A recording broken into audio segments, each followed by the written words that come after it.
네, 여러분 반갑습니다. 학생들이나 학부모님들이 가장 예민하게 반응하는 것 중에 하나가 대입제도의 개편이죠. 그리고 수능 체계가 어떻게 달라지느냐 하는 문제에 가장 민감하게 반응을 하실 거라고 생각을 합니다.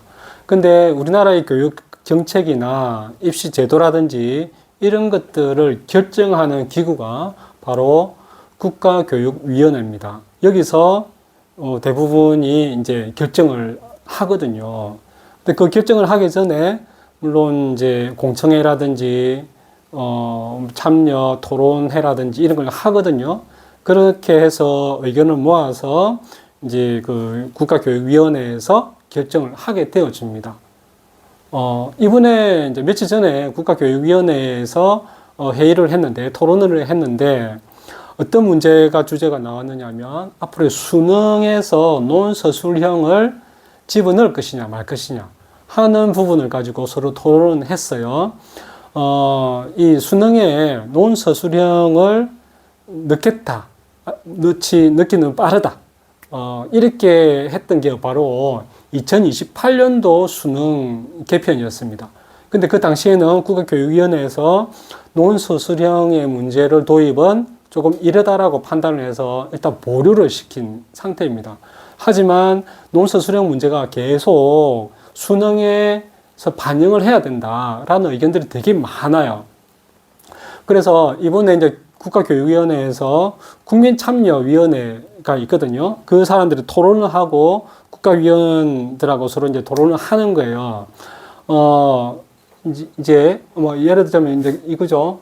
국가교육위원회가 어떤 의결을 내리기 위해서는 어떤 그 의견들을 모으고 서로 토론하는 어떤 공청회라든지 이런 과정을 거쳐야 되잖아요.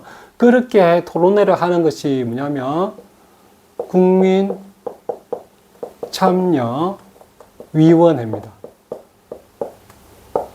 여기는 뭐 학생, 학부모, 그 다음에 뭐 청년, 그러면 교사, 교육 전문가들, 그 다음에 일반 국민, 이런 분들 한 500명이 들어가요, 500명.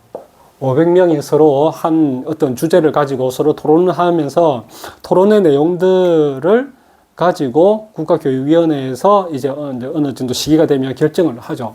그래서 이번에 가장 큰 문제가 뭐냐면 수능 제도와 그리고 논서술형 이것을 어떻게 할 것이냐 하는 것이 가장 큰 주제였죠. 그래서 수능 제도를 어떻게 이제 하냐면 지금 우리는 하루 한 날에 뭐 시험을 똑같이 이제 객관식으로 다 시험을 치죠. 그러는데 여기서 얘기를 하는 것은 뭐냐면 이원화를 시킨다는 거예요. 어떤 날에는 이제 두 번은 나눠서 친다고 생각하시면 그게 더 편하실 것 같아요. 어떤 날에는 언어 영역, 그러니까 국어, 영어, 수학 이 과목들을 치고 그게 이제 수능 1, 수능 2에서는 이제 그 통합사회, 통합과학 이런 부분 이 과목들에 대해서 논서술형으로 시험을 치는 거예요. 네. 이렇게 해서 이원화해서 시험을 쳐서 그 시험의 결과를 가지고 평가를 하겠다라는 것이거든요. 그러한 부분들 중에서 이제 통합사회나 통합과학 이런 그 과목들에 대해서 논서술형으로 시험을 치면 어떻게 했느냐라고 하는 거예요. 그래서 이 부분에 대해서는 이제 거의 이 국민참여위원회에서 한 60%가 찬성을 하고 있습니다. 그 말은 뭐냐면 지금 어느 정도 교육에 관심이 있거나 우리 우리나라의 대입제도에 대해서 수능에 대해서 어느 정도 또 미래지향적인 어떤 미래 역량을 키우기 위한 시험 문제가 되어야 된다라고 생각하는 사람들이 점점 많아지고 있다라는 거예요. 그렇기 때문에 언젠가는 되겠죠. 언젠가는 이것이 될 겁니다. 그리고 여기에 뿐만 아니라 지금까지 계속 대입에서 논서수능 문제를 계속 집어넣자 말자 이렇게 하는 논의들을 계속 해왔거든요. 근데 그 점차적으로 그런 분위기가 논서수능 문제로 가자는 거예요. 왜냐하면 일단 학교에서도 논술 수령 문제가 벌써 이제 50%가 넘었죠. 이제 기말고사, 뭐 지필고사에서. 그렇기 때문에 계속적으로 그렇게 하다 보면 지금 이제 2028년도가 아니라 2032년도쯤이면 이 문제가 이제 급부상할 겁니다. 그러면 2032년 같으면 지금 초등학교 한 4학년, 5학년 정도 되겠죠. 이 아이들이 수능을 칠 때는 논술 수령 문제가 도입될 가능성이 크다라는 거예요. 그렇게 되면 학교에서도 교과 과정 안에서도 논술 수령 문제들을 많이 이제 접하는 그 기회들이 많이 있겠죠. 하지만 우리 학부모님들이 이제 지금 이제 고민을 해야 될 게 뭐냐면 초등학교 이제 어머니들이 학부모님들이 생각을 해야 될 게 논술 수령 문제들이 이제 수능에서도 당연히 이제 나올 수 있겠다라고 생각하시고 그리고 중학교, 고등학교 현재 논술 수령 문제들이 되게 많은 비중을 차지한다라는 겁니다. 그러면 우리 아이들이 어떻게 공부를 해야 되느냐 이런 거겠죠. 그래서 논술 수령에 이걸 도입을 하고자 하는 가장 큰 이유가 뭐냐면 학생들의 사고력을 측정하기에는 현재 지금 이제 사지선다라거나 서답형 같은 경우로는 이 사고력을 측정할 수 없다라는 것이거든요. 그러면 이 사고력을 우리 아이들이 일단은 키워주고 문제의 유형이 어떻든 간에 이 사고력이라는 게 되게 중요하잖아요. 그렇죠? 그러면 이 사고력은 우리 아이들이 이제 학습에 있어서 빼놓을 수 없는 겁니다.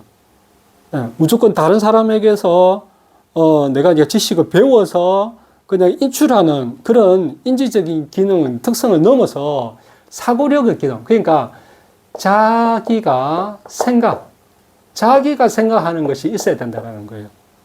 네. 그래서 공부하는 데 있어서도 이제 자기가 생각해서 공부를 할 수 있는 그런 능력. 그게 바로 자기 주도 학습이겠죠. 이것이 언제 만들어지느냐? 거의 대부분 중등에서, 중학교 과정에서 자기 스스로 공부를 하는 이 능력들이 길러집니다. 이렇게 생각하기 위해서는 초등학교 때는 어떤 사고력에 대해서 어떤 결정이 되어지냐면 내가 어떤 지식을 접해서 이것을 내가 어떻게 처리할 것인가야 하는 인지도식이 결정이 되어지거든요. 그렇기 때문에 초등학교 때 자기주도 학습의 어떤 기초를 쌓는다고 생각하시면 됩니다. 사고력의 어떤 패턴들을 만드는 과정이라고 생각하시면 좋을 것 같아요. 그래서 학원에 가서 그냥 배우는 것을 그냥 출력하고 조금만 응용해가지고 응용하는 것도 요령을 배워서 그렇게 공부하는 것이 아니라 조금 늦더라도 초등학교 때는 성적은 필요 없잖아요. 그렇죠? 중학교 때도 성적이 그렇게 필요 없잖아요.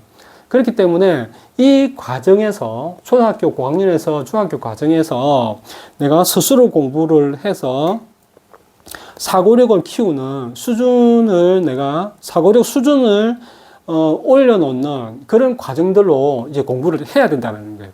앞으로 그렇게 할 거예요. 학교에서도 그렇게 유도를 할 거고, 그렇기 때문에 우리 어머니들께서는 이렇게 공부하는 데 있어서 생각하는 공부들을 계속 옆에서 도와주고 안내해주고 그렇게 해야 될 필요가 있습니다. 언젠가는 이 아이들이 수능에서 서술형이나 논술형으로 시험을 치는 날이 올 거예요, 당연히.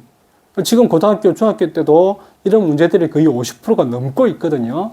그러니까 자기가 생각을 하고 사고력을 향상시키는 그런 공부들을 지금부터 계속 해 나가셔야 된다는 겁니다.